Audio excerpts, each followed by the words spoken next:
İtalya'ya kadar gideceğiz İsviçre'den. Dağların hepsini birbirine bağlamışlar. Hatta dünyanın en güzel 10 tren yolculuğundan bir tanesini. Rota dünyanın en dik tren rotası olarak biliniyor ve Avrupa'da gördüğüm en saygılı, en güler yüzlü, en kibar topluluk İsviçreliler.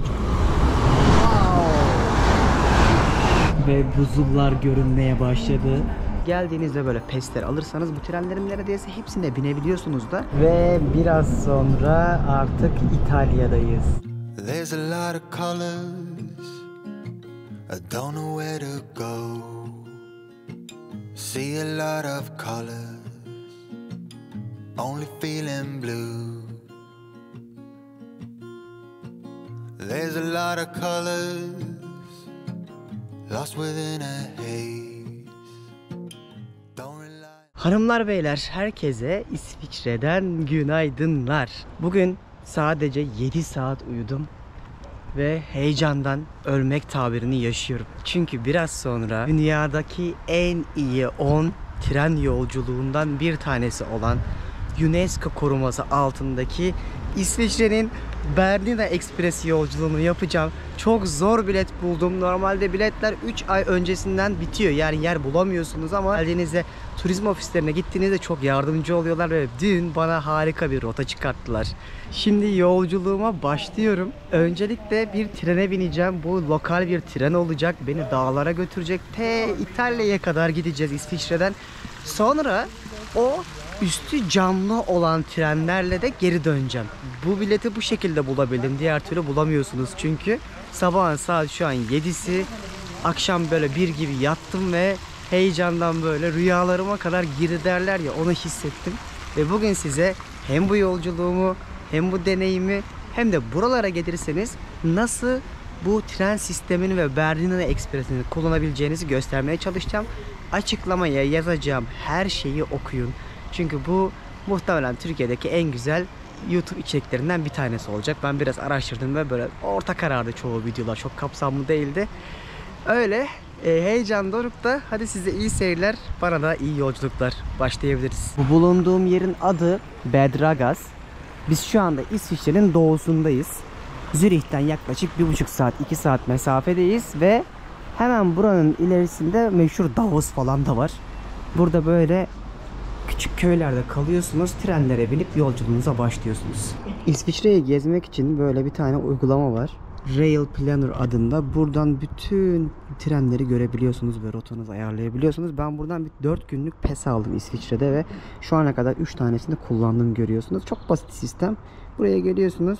Şuradan yolculuğunu etiketliyorsun. Şuradan tıklıyorsun. Geliyor direkt zaten. Aramaları da şuradan yapıyorsun. Bununla beraber de buradan aktive ettiğinde böyle bir sana bilet kodu veriyor. Bu benim 4 günüm varmış mesela. Buradan direkt biletimi görüyorum.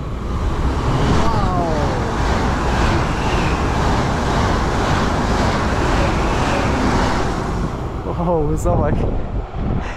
Anlayacağınız çok basit bir şekilde bunları yapabiliyorsunuz. Yani olay tamamen QR kod sisteminden ilerliyor. Bunu niye anlatıyorum? Çünkü artık fiziki bir bilet olmuyor. Bu ülkeleri gezmek aşırı pahalı olduğu için geldiğinizde böyle pesler alırsanız bu trenlerin neredeyse hepsine binebiliyorsunuz da sadece bir yer ayırma ücreti ödüyorsunuz. Ben mesela bu gidişte yer bulamadım. O yüzden yerel trenle gidiyorum. Onda da geçiyor. Dönüşte de Bernina Express ile geleceğim. Onda da yine geçiyor bu PES. Ama sadece dediğim gibi bir tane şey alman gerekiyor. Yer ayırma bileti alman gerekiyor. Şimdi şu dağların tepesine doğru gideceğiz birazdan. Bizim tren geldi. Bununla gideceğiz. Geldi de ben çok uzakta kaldım. Şimdi bu tren bizi en yakındaki bir köye götürecek. Oradan aktarma yapa yapa gideceğiz. Bana verdikleri rota bu. İtalya'ya kadar bu aktarmaları yaparak gideceğim. Koştura koştura diğer treni yakalamaya çalışıyorum çünkü arada sadece 2 dakika fark vardı. Hadi gayrı, geldik.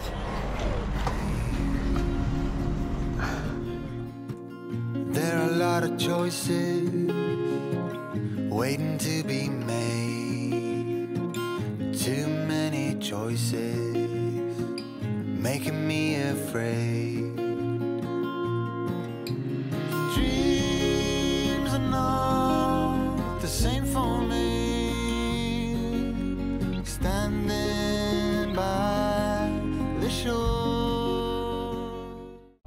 Şimdi ikinci trene bindiğimde kadın beni direkt uyardı. Senin dedi ineceğin durak Saglianis dedi. Orada ineceksin dedi. QR kodu okuttu o kadar. Ama o kadar mutlular ki yani. Avrupa'da gördüğüm şu ana kadar en saygılı, en güler yüzlü, en kibar topluluk İsviçreliler. Çünkü mutsuz olacakları hiçbir şey yok. Bu ülkede 3000 küsur kilometre tren hattı var. O kadar ağ örmüşler ki 1800'lü yıllardan beri başlamış bu ağları örmeleri ve ülkedeki bütün bölgelere, köylere, kasabalara, dağlara trenlerle gidebiliyorsunuz. Ve çok konforlu, çok lüks, oldukça rahat trenler bunlar ve her şey dakikasına böyle saat gibi işliyor, biliyor musunuz? Yani ben buradan daha iyi bir tren hattı yolculuğu yaptığım yeri, yani Japonya'da da var ama buranın manzaraları çok güzel. Az önceki biletimde gördüğünüz üzere yaklaşık 3 defa aktarma yapacağım ve İsviçre'nin doğusundan aslında buradaki rota Chur diye bir yerden başlayıp İtalya'nın Tirano kentine kadar gidiyor. Ama ben bilet bulamadım. Sadece dönüşte bir bilet bulabildim. O yüzden 3 aktarma yapıp yaklaşık 4 saatlik yolculuk yapmam gerekiyor.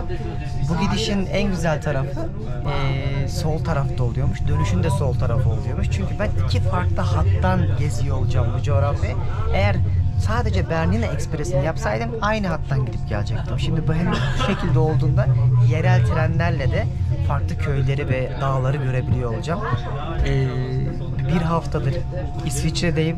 Yani hala sıkılmadım. Dağlar, köyler, doğa o kadar güzel ki.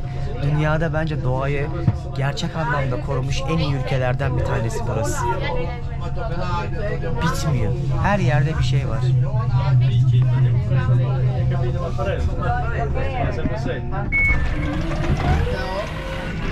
Ve Saglianis'teyim.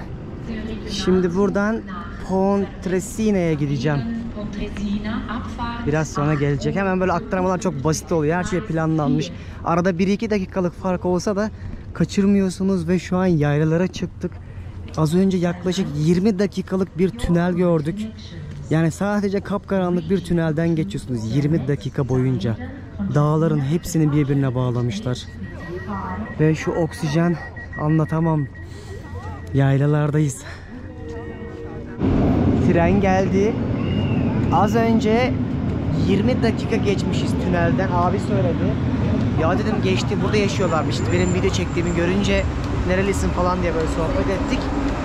20 dakika boyunca tünelden geçiyorsunuz. Ve bunun gibi daha 50-100 tane köprüler, tüneller göreceğiz. Bu trenler de bu coğrafyada, yani doğu yakasında hep kırmızı. Ama asıl en güzeli Bernina olacak. Ne kibar insanlar ya. Herkes saygılı bak. Sırasını bekliyor. Ah. Neredeyse herkes indi. Livigno diye bir yer varmış burada. Burası böyle sınır kentiymiş. Duty free falan var. Bir sigara almaya, alkol almaya gidiyorlarmış. Daha ucuzmuş. Kimse kalmadı o yüzden. Ve buzullar görünmeye başladı. Yavaş yavaş yukarıya çıkarak gidiyor tren. Biraz sonra artık bir aktarma daha yapıp en yukarıya doğru çıkmaya başlayacağım.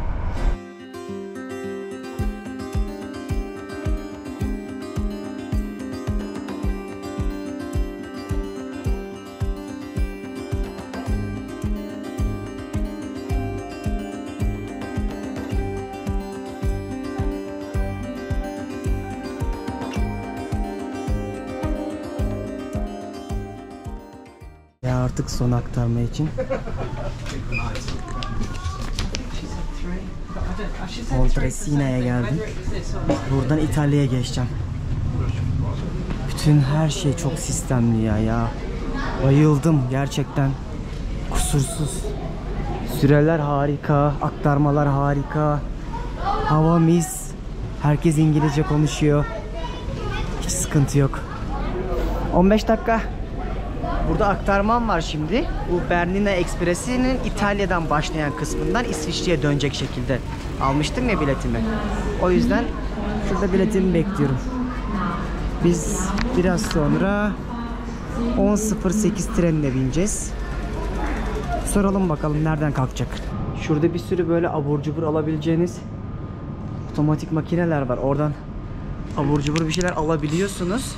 Burada büfe yok. Çünkü buralar küçük aktarma noktaları, kasabaları. Şuna 2.90 verdim bir tane Snickers'a, yani 3 euro gibi düşünebilirsiniz. 4. platformdan kalkıyormuş benim İtalya'ya giden trenim. 5 dakikası kaldı. Acele ederek oraya doğru gidiyorum. Trende şu ana kadarkilerinde en azından hiçbir şey yoktu ama Berlin Express'inde falan yeme içme her şey oluyor. Şimdi bineceğim İtalya'ya giden, Tirano'ya giden trende de birçok şey olabilir ama ben işimi garantiye aldım. Tren zaten hala hazırda bekliyormuş. Girelim bakalım. Oh, içerisi sıcacık. Bunlar 1. sınıf mı, 2. sınıf mı bilemedim ama. Tren tıklım tıklım, o yüzden yer bulamadım. Şimdi yer bulmaya çalışıyorum. Bakalım bu tarafta var mı? Var. Ve o meşhur yolculuk başladı. Bakalım bizi neler bekliyor. İnsanlar ülkenin her yerinde yürüyüş yapıyorlar. Yürüyüş yapılmayan daha doğrusu bir coğrafya görmedim burada. Doğusunda, batısında. Ben bir haftadır buradayım. Buldukları her yerde ellerinde baton, çocuklarıyla yürüyorlar. Tren o kadar rağbet görüyor ki şu an tıklım tıklım, oturacak yer yok. Spesifik bir biletiniz yok bu yerel tren olduğu için. O yüzden ona şükür. Her yer buzul. Tepeye kadar tırmanıyoruz. Zaten trenin yukarıya doğru çıktığını hissediyorsunuz.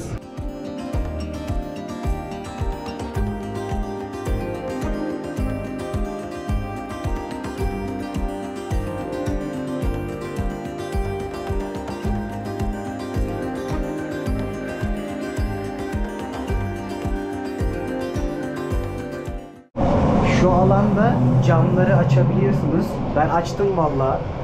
O kadar güzel oksijen var ki, hem de bir yandan daha rahat çekim yapabiliyorum. Bu trenin en arkasında açık alan da var. Orada nasıl gidiyorlar bilmiyorum. Buz gibi çünkü. İşte bu alanda dünyanın hala en güzel buzullarını görebiliyorsunuz. Şimdi yolculuğu oraya yaparken bir sürü durakta duruyor zaten. Tren ve yürüyen merdivenlere bakın. Bu tarzı ilk defa gördüm. Ve buzulların olduğu yere doğru çıkmaya devam ediyoruz. Yukarıya çıktıkça daha da soğuk olmaya başladı. Arkada buzulları görüyorsunuz. Bu daha sadece başlangıcı. Hava mis gibi ama.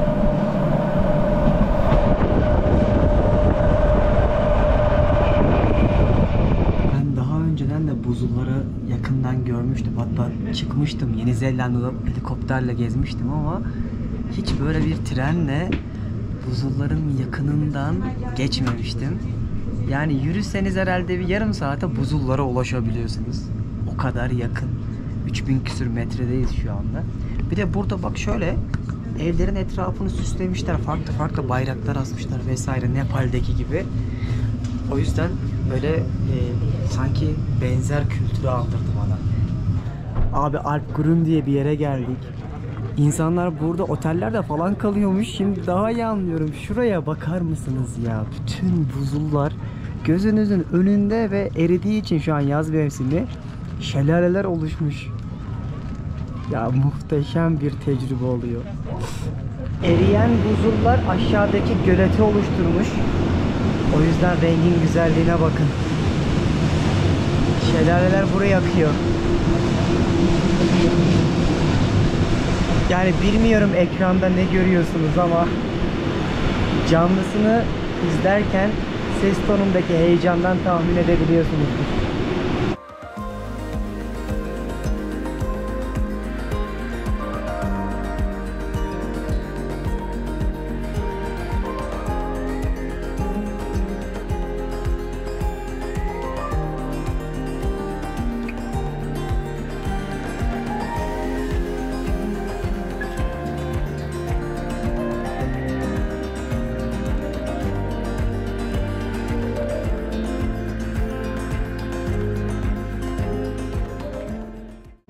İşte az önce şu dağın zirvesinden aşağıya trenle indik. İnanılmaz bir hat kurmuşlar. Zaten hava sıcaklığından da bunu anlıyorsunuz. Bir anda ısınmaya başladı hava. Ve böyle küçük küçük köylerin içerisinden geçerek yola devam ediyoruz.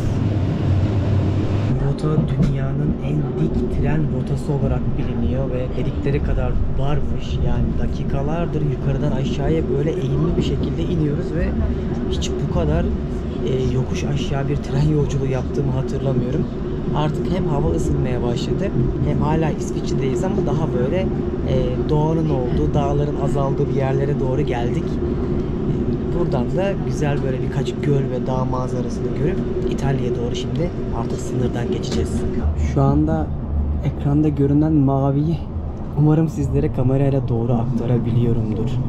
İtalya sınırına yaklaştık. İsviçre'deki o meşhur göllerden bir tanesinin yanından geçiyoruz. Tren böyle, göl böyle, yani hala bitmiyor. Saatlerdir artık neye şaşıracağımı ben de artık bilemiyorum ama çok iyi bir yolculuktu. Bunu kışın da yapabiliyorsun. Tabii kışın soğuk olur, en güzel zaman bahar diyorlar. Yazın daha uygun diyorlar. Ama ben her halükarda yine de güzel olduğunu düşünüyorum bu yolculuğun.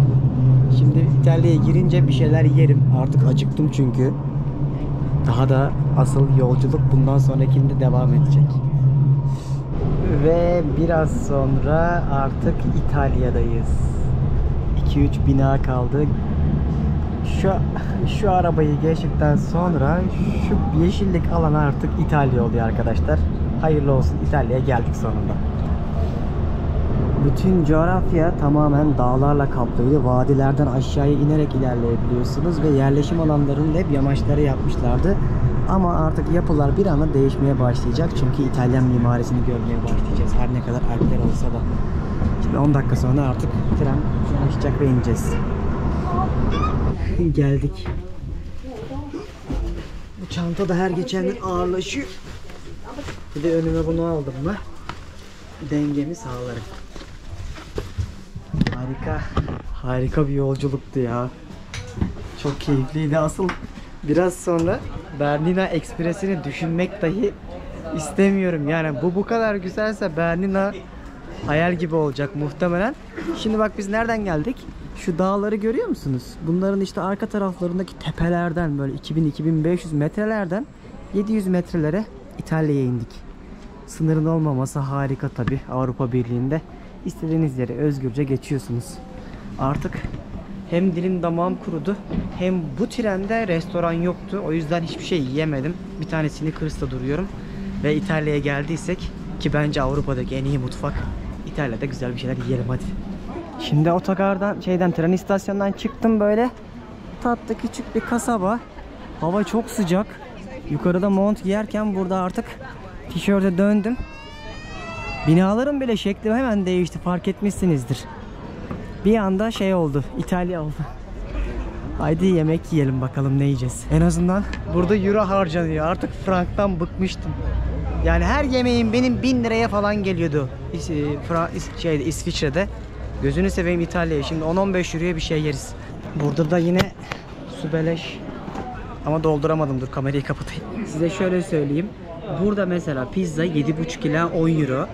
Ben dün daha İsviçre'de kaldığım yerde 23 frank verdim. 24-25 euroya denk geliyordu. Düşünün farkı. Yani İsviçre anca İtalya'da 3 kat falan daha pahalı olabilir. Burada mesela yarım litre şarap 9 euro. Ben İsviçre'de herhangi bir restoranda 40-50 franktan daha ucuz şarap görmedim. Düşünün yani durum, o yüzden söylüyorum. Şimdi kendime bir makarnayla bir beyaz şarap söylüyorum. Keyif yapacağım. 2 saatim var. 2 saat sonra Bernina Express kalkacak. O yüzden şimdi biraz dinlenmem lazım. Enerjiyi alalım, sonra devam edeceğiz. Makarna ağzıma kadar dolu tabak. Allah'ım. Mis gibi. 45 gündür Avrupa'dayım. Daha hiç makarna yemedim. Çünkü Avrupa'da birçok yerde iyi yapamıyorlar İtalya'dan sonra. El yapımı yani. O kadar lezzetli ki. Ve şarabı da söyledim. Şimdi dinleniyorum. Az sonra yeniden trene bineceğiz ve Bernina yolculuğumuz başlayacak. Şimdi yemeğimi yedim. Artık böyle enerjiyi topladım. Biraz sonra trene bineceğim. Sanırım bundan sonraki bölümde de o Bernina Ekspresi'ni detaylıca size göstereceğim. Çünkü hava açtı. Ayrı bir bölümde böyle güzelce aktarmak istiyorum. Bu bile başlı başına çok keyifli bir deneyimdi. Yine açıklamada işinize yarayacak harika bilgileri veririm. Oradan bakarsınız. Şimdilik benden bu kadar. Sonraki bölümde Bernina Ekspresi ile bu coğrafyanın, hatta dünyanın en güzel 10 tren yolculuğundan bir tanesini sizlere göstereceğim. Kendinize iyi bakın. Sonraki bölümde görüşürüz.